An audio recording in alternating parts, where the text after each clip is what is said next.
Hello students, how are you all? All fine? Good. Today we will start revision in your textbook. So open page number 47 in your textbook. Revision ટોપિકમાં સૌથી પહેલાં છે poem અ funny town. સરસ poem છે, હું પહેલાં અહીંયા આખી read કરું છું પછી સમજાવીશ. A funny town.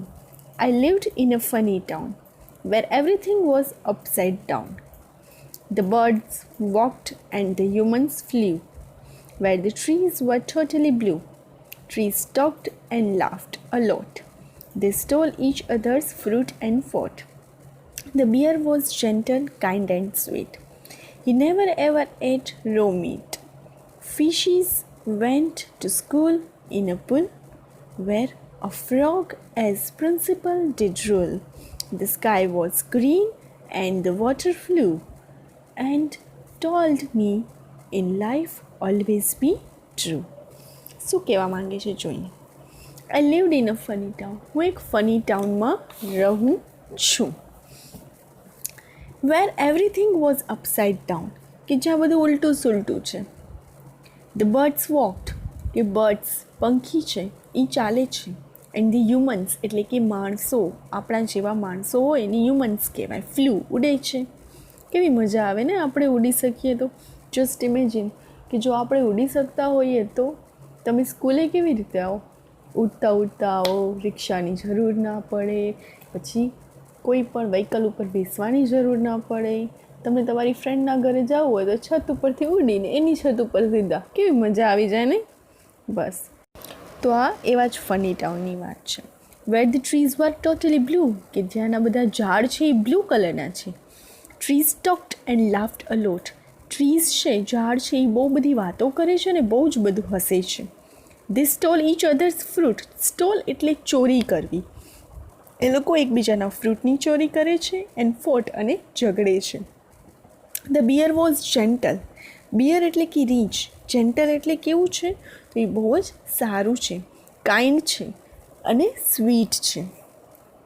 He never ever ate raw meat. એ ક્યારે પણ, રો એટલે કાચું અને મીટ એટલે માંસ, એ ક્યારે પણ કાચું માંસ ખાતો નથી. Fishes went to school in a pool. કે ફિશીસ છે એ સ્કૂલે જાય છે, જે ક્યાં છે? પુલ પર છે. Where a frog as principal did rule. ત્યાંના પ્રિન્સિપલ કોણ છે? ફ્રોગ છે. ફ્રોગ એટલે ખબર છે ને. The sky was green and the water flow. Sky આકાશ આખું ગ્રીન છે અને પાણી જઈ રહ્યું છે. And told me in life always be true. અને કહે છે કે જિંદગી હંમેશા સત્ય છે. બહુ સરસ પોયમ આપેલી છે. એની નીચે ઉદાહરણ પ્રમાણે વાક્યમાંથી શબ્દના જોડકા શોધો. જેમ કે ફ્લુ તો ટ્રુ, ટાઉન તો ડાઉન, ફ્લુ તો બ્લુ, લોટ તો ફોટ, સ્વીટ તો મીટ, પુલ તો રૂલ, નેવર એવર. આમ એક ટાઈપનું રાઇમિંગ વર્ડ્સ જ છે. એ તમારે લખવાનું છે. અને એની નીચે જે આપેલા છે કે નીચે આપેલી ક્રિયાઓ કોણ કરે છે તે કાવ્યના આધારે શોધો. તે પરથી ઉદાહરણ પ્રમાણે વાક્ય બનાવો. એ તમારે હોમવર્કમાં કરવાનું છે. જેમ કે પેલું આપેલું છે ટોક, તો વાતો કોણ કરે છે? ધ ટ્રીઝ ટોક્ડ અ લોટ. એના પછી સ્ટીલ છે, તો સ્ટીલ કોનું ભૂતકાળ, કોનું પ્રેઝન્ટનું રૂપ છે? તો સ્ટોલ છે એ સ્ટીલનું ભૂતકાળનું રૂપ છે. તો the trees stall fruits each other. બરાબર, એવી રીતે સેન્ટેન્સીસ લખવાના છે, લખી નાખજો. એના પછી છે કૌંસમાં આપેલા વિકલ્પના યોગ્ય રૂપ વડે ખાલી જગ્યા પૂરો. This is not a very old story. It is about two mouse. કે આ બહુ જૂની સ્ટોરી નથી, આ બે ઉંદર વિશેની સ્ટોરી છે. There were two mice. કે બે માઇસ હતા, બે ઉંદર હતા. હવે જોઈ લીધું કે ધેર વર આવ્યું એટલે કયો ટેન્સ આવ્યો? Past tense. અને સ્ટોરી ઓલવેઝ પાસ્ટ ટેન્સમાં વધારે હોય, કે કેમ કે એ એક સમય થઈ ગયું છે એની વાત તમને કરવામાં આવે છે, એટલે ઓલમોસ્ટ સ્ટોરી પાસ્ટ ટેન્સમાં જ હોય. એના પછી છે ધે ડેશ કઝિન્સ. તો કાઉન્સમાં આર આપેલું છે, તો આરનું ભૂતકાળ થશે were. WERE, were. Once the town mouse dash to the village mouse. કે ટાઉન માઉસ છે, શહેરનું માઉસ છે, કૌંસમાં ગો આપેલું છે તો ગોનું ભૂતકાળનું રૂપ વેન્ટ લખી નાખજો, કે વિલેજ માઉસને ઘરે જાય છે. The village mouse dash in small hole, કે વિલેજ માઉસ છે એ નાનકડા હોલમાં રહે છે. કૌંસમાં લીવ આપેલું છે તો લીવનું ભૂતકાળનું રૂપ થશે lived. It dash grains, it collected, કૌંસમાં લખજો કલેક્ટેડ, ગ્રેન્સ એટલે કે અનાજ, અનાજ ભેગું કરે છે. સીડ્સ એટલે કે બીજ ભેગા કરે છે. And nuts from the field, અને નટ્સ એટલે ખબર છે શું થાય? નટ્સ એટલે બદામ, right. From the field.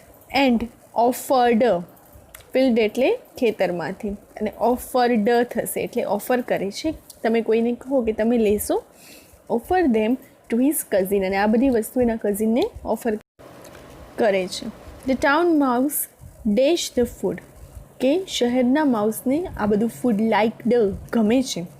Then it offered some cheese and chocolate, અને એના પછી ટાઉન માઉસ છે એ ઓફર કરે છે ચીઝ અને ચોકલેટ્સ ખાવા માટે. The village mouse was very ઇમ્પ્રેસનું થશે ઇમ્પ્રેસ્ડ. વિલેજ માઉસ આ બધું જોઈને એકદમ ઇમ્પ્રેસ થઈ જાય છે કે વાહ, આ તો કેવું જોરદાર ખાય છે. ધ ટાઉન માઉસ ઇન્વાઇટનું થશે invited. Its cousin to the town, કે ટાઉન માઉસ છે એના કઝિનને ઇન્વાઇટ કરે છે, આવવા માટે આમંત્રણ આપે છે એના કઝિનને ટાઉનમાં. The village mouse dash its cousin, તો વિલેજ માઉસ જોઈન્ડ, એના કઝિન જોડે જાય છે. They travelled by milk van, એ લોકો મિલ્ક વેનમાં જાય છે, ટ્રાવેલ્ડ થશે, ફિલિંગ ધ બ્લેન્ક્સમાં ટ્રાવેલ્ડ લખજો. They dash at home at the town mouse place, they reached, તે પહોંચે છે ટાઉન માઉસના પ્લેસ ઉપર, એની જગ્યા ઉપર. It dash a cupboard in a house, it had cupboard, કબોર્ડમાં એક હાઉસ હોય છે એનું. The village mouse was impressed, village mouse તો ઇમ્પ્રેસ થઈ જાય છે, વાવ, કે હું તો કેવા નાના હોલમાં રહું છું, તું તો આટલા મસ્ત કબાટમાં રહે છે. બાય ધ પ્લેસ, પ્લેસ જોઈને જ ઇમ્પ્રેસ થઈ જાય છે. It saw a drawing chocolate in a corner, એ જોઈ છે કે એક ડાર્ક ચોકલેટ છે એ કોર્નરમાં પડી છે. The village mouse ran to it, રનનું પાસ્ટ ટેન્સ રેન છે, ફિલિંગ ધ બ્લેન્ક્સમાં રેન લખજો. વિલેજ માઉસ એની તરફ દોડ્યું જાય છે. But the town mouse stopped, but town mouse એને કહે છે ઊભો રહે. It is not a chocolate, આ ચોકલેટ નથી, ઇટ ઇઝ પોઈઝન, આ ઝેર છે. The village mouse became fearful after this, આના પછી વિલેજ માઉસને બહુ ડર લાગે છે. He dash to his village immediately returned, અને ફટાફટ એના વિલેજમાં જતો રહે છે. એના પછી છે વાર્તાને આધારે નીચેના વાક્યોને યોગ્ય ક્રમમાં ગોઠવો.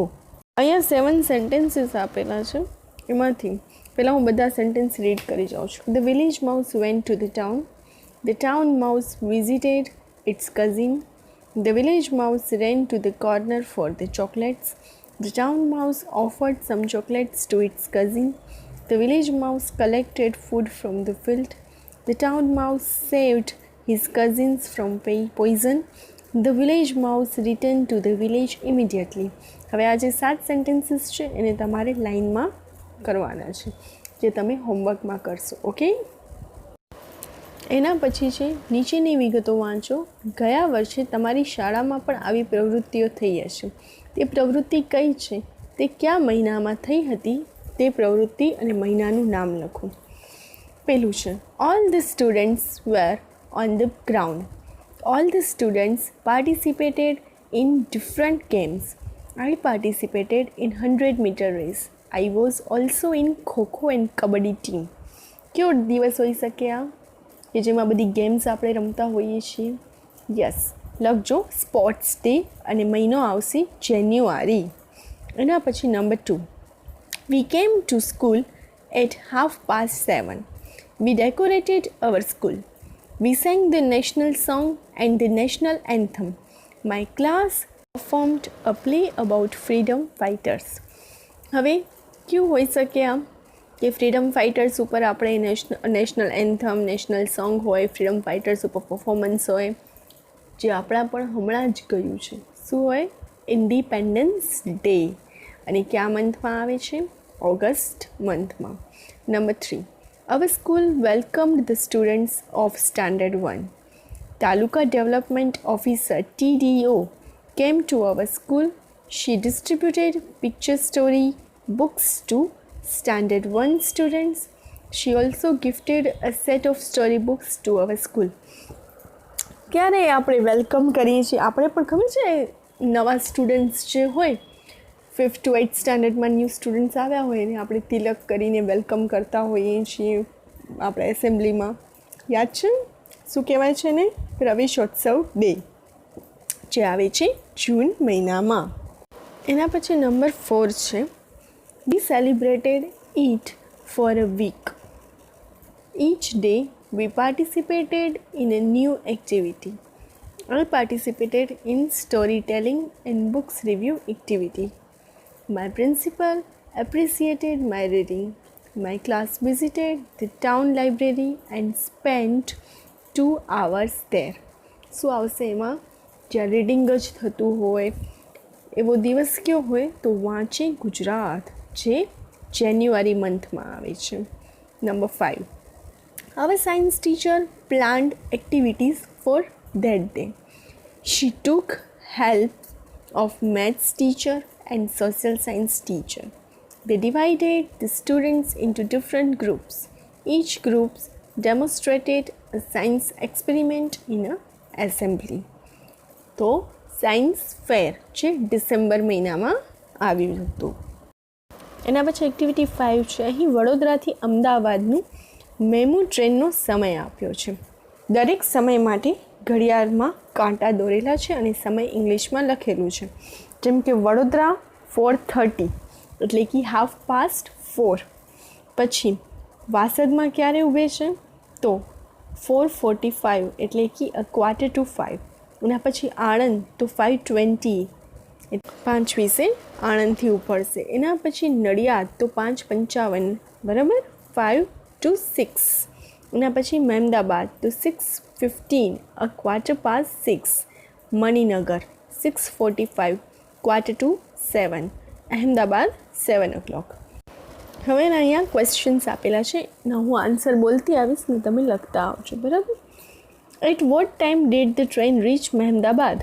લખો, the train reached Mehmdabad at 6:15. The train reached Mehmdabad at 6:15. Number 2, at Nadiyad, an old man asked you the time. That was your answer. હવે નડિયાદમાં એક ઓલ્ડ મેન તમને પૂછે છે ટાઈમ, તો તમારો આન્સર શું હશે? What was your answer? It is 5 to 6. પછી number 3, the platform clock showed 6:45. Which station was it? It was Maninagar. Number 4, a passenger reached the station at 5:15 and she missed the train. Which station was it? It was Vasad. Number 5, a passenger reached the station at 4:30. He waited for the train for 15 minutes. Which station was it? It was Valsad. Number 6, the watch of a lady stopped working at 6:10. She missed the train by 20 minutes. Which station was it? It was Nadiyad. Neelam's father reached Nadiyad station to pick her up. He reached 10 minutes before the arrival time. When did he reach the station? He reached the station at 5:45. તમારું અહીંયા revision પૂરું થાય છે. તમારી સ્વાધ્યાય પોથી વર્કબુકમાં જે revision છે એ તમારે હોમવર્કમાં કરવાનું છે. તો આજે આપણો અહીંયા બધું જ કોર્સ કમ્પ્લીટ થાય છે. ઓકે સ્ટુડન્ટ્સ, તમારી ટેક્સ્ટ બુકના 1 to 4 લેસન પ્લસ રિવિઝન અહીંયા કમ્પ્લીટ થઈ ગયા. સો ઘરે વ્યવસ્થિત વાંચજો. Okay, good.